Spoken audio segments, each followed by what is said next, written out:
What's going on, everybody? Welcome back to my channel. Today I wanted to talk about how to build wealth while you're still a teenager. This video is basically a message to my younger self, talking about all the things that I wish I knew when I was a teenager that would have just helped me out so much more back then. So without further ado, let's get on to the tips. Starting off with tip number one, it's gotta be to open up your first credit card. There's two main reasons why I recommend you getting a credit card, and I recommend that you get a credit card as soon as you turn 18. The first reason is that the earlier you can get a credit card and start building your credit score, the better your credit score is going to be in the future when you actually need to use it. And the reason a credit score is so important is because banks will look at your credit score when they determine what interest rate they're going to give you for whatever loan you're applying for. And it's unbelievable how much money this could save you. Say you get $1 million loan at 5%, rather than $1 million loan at 4%, just that 1% difference of the interest rate on your loan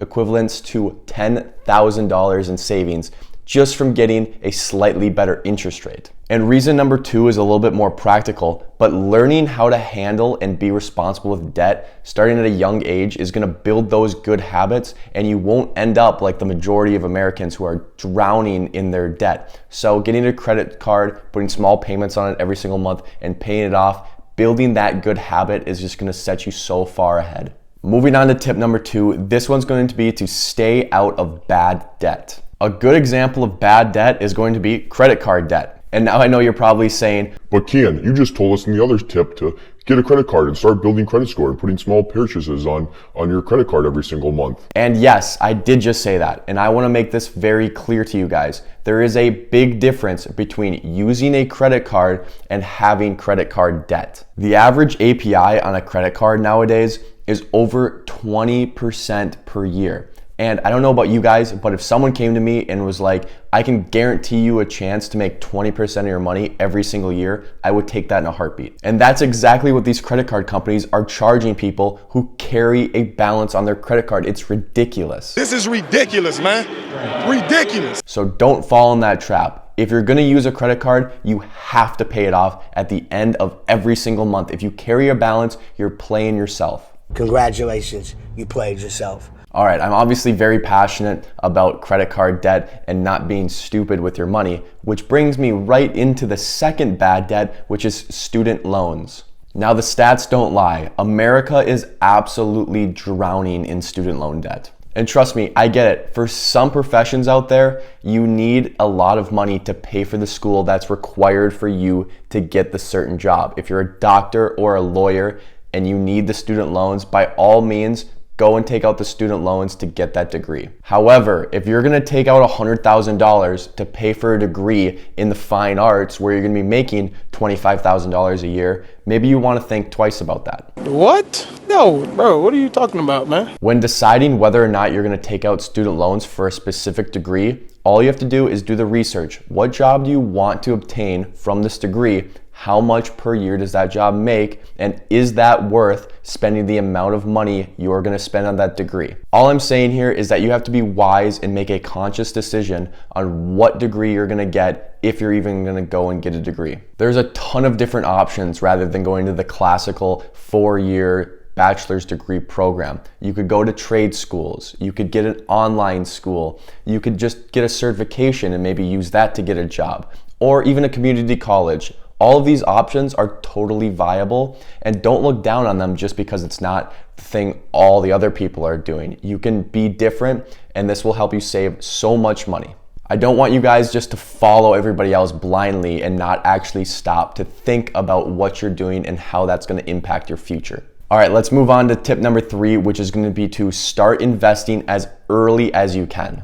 Now, investing is going to become an option as soon as you turn 18, so I recommend as soon as you're done opening up that first credit card and getting that rolling, go and open up a Roth IRA. Now, I hold my Roth IRA account within the Robinhood trading app, and you can use this link or the one down in the description below to open up your own account within Robinhood, and I highly recommend you do that. Robinhood holds a very easy to use interface, as well as their Roth IRA is SIPC insured, so there's no worries there. It's the same as all of the other brokers that you could go through. Now, the reason I'm gonna recommend you guys to open up a Roth IRA account as compared to a regular traditional brokerage account is because the Roth IRA account is going to allow you to grow your money over time, and when you finally pull that money out, it's going to be completely tax-free to you, as compared to a brokerage account where the money that you make within that account is going to be subject to some taxes that you're going to have to pay. Now, given the choice between paying taxes and not paying taxes on your money, I'm going to take the no taxes every single time. How about you, Udovich? You make that deal?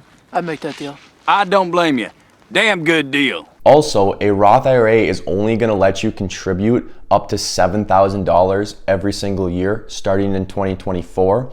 And so the quicker and earlier you can get this started, the better, because it's going to allow you to get as much money tax-free as possible into this account and then let it grow for the long term. Now, I got a little bit of a late start. I opened up my Roth IRA when I was 20, as opposed to opening up as soon as I turned 18. So I missed 2 complete years of contributions that I could have made. And I'm gonna throw on screen right now, look at just the difference of those 2 years and how much money I lost because of it. The reason that I didn't contribute to a Roth IRA right away and I went with a traditional brokerage account was because I was under the impression from the YouTube videos that I was watching that all the money you put within a Roth IRA was completely locked away until you turned age 59 and a half. And that's totally not the case. The way the Roth IRA works is you contribute however much money you want to contribute up to that 7,000 mark, and then at any point in time, you can take away as much money as you put in yourself. Say for example, you're 18 years old and you put $1,000 within your Roth IRA.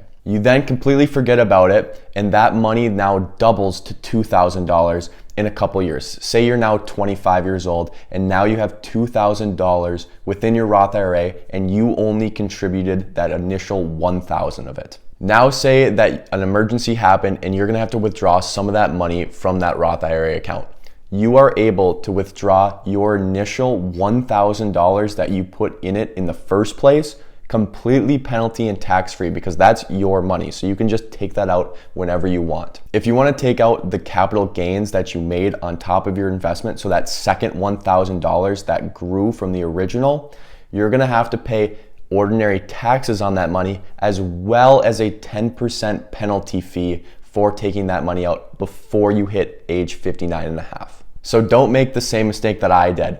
Put all of your money up until that $7,000 limit into a Roth IRA, and then if you go over that, then consider opening up a brokerage account and contributing to that. I also wanted to mention, since you guys are so young and you have so much time to make as much money as you need, now is the time to start taking some investing risks. There's so many things out there for you to invest in and make a lot more money than your standard S&P 500 index. You gotta go out and explore and find different investing opportunities for you to maybe make even more money than what's possible just doing that boring index investing. For me, it was crypto. I put a significant chunk of money into Ethereum because I thought, since I'm young, I can put this money in it with the hopes that it could go multiples of where it is right now.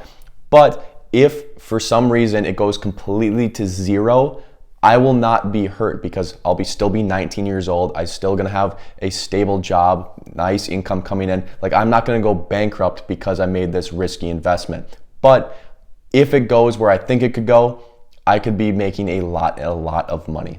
Now, let me be clear. Just like I said, you have to be willing to lose everything you put into these risky investments if it doesn't turn out the way you want. So don't put all your life savings into these risky investments. Still do your normal emergency fund, still do your normal S&P 500 index investing, but then play with these risky investments to try to make even more money on top of that, since you're young and you've got a lot of time to regain those losses if you hit some. Going on over to tip number 4, this one's gonna be to explore into making a side hustle or starting your own business. Now, what I've learned after watching so many YouTube videos on personal finance is that most people are just gonna tell you that you have to cut back on your expenses and you have to save as much of your income that you currently have as humanly possible in order to make that grow and for your retirement in your future. Now, I think that's all fine and dandy, but the way I think of it is that you're only able to save up to 100% of your total income. However, you're able to make an infinite amount of money if you start a successful business or a successful side hustle. So I know that was kind of a cringy quote there, but it's completely true. you're only able to save up to so much without going completely bonkers. But if you're able to just bring in a little bit more money, or maybe a lot of money if you're successful at this, it's gonna just expand your horizon so much, and you'll have so many more opportunities just open up for you.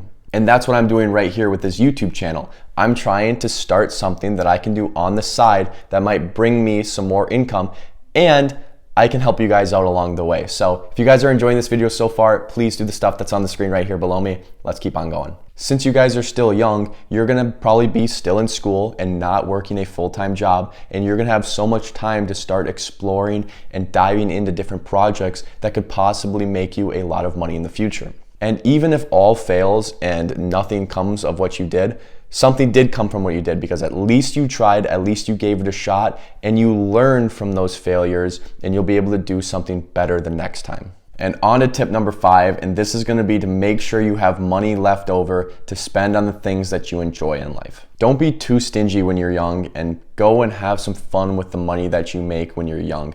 Of course, invest it, build money for your future, but don't be a total Scrooge and not spend any money on the things you enjoy. I think going out and learning new things and having a good time will even help you make more money in the future, because you're gonna have all these different things that you learn, and you'll be in social settings, and you'll just have all that knowledge built up from when you're younger, and it's just gonna help you later in life. Just trust me on this one. Go out, go have a good time, spend your money, go hang out with your friends, go do new things, and you'll have a blast doing it. And that's gonna bring us to the end of this video. I wanted to keep it nice, short, and sweet, and give you guys a couple of tips for what to do when you're a teenager that's gonna set you up for later in your life. Now, I hope you guys really enjoyed this video. I enjoyed making it. If you could, do the things that's on the screen right here below me, I would really appreciate it. And I'll catch you guys in the next one. Peace out.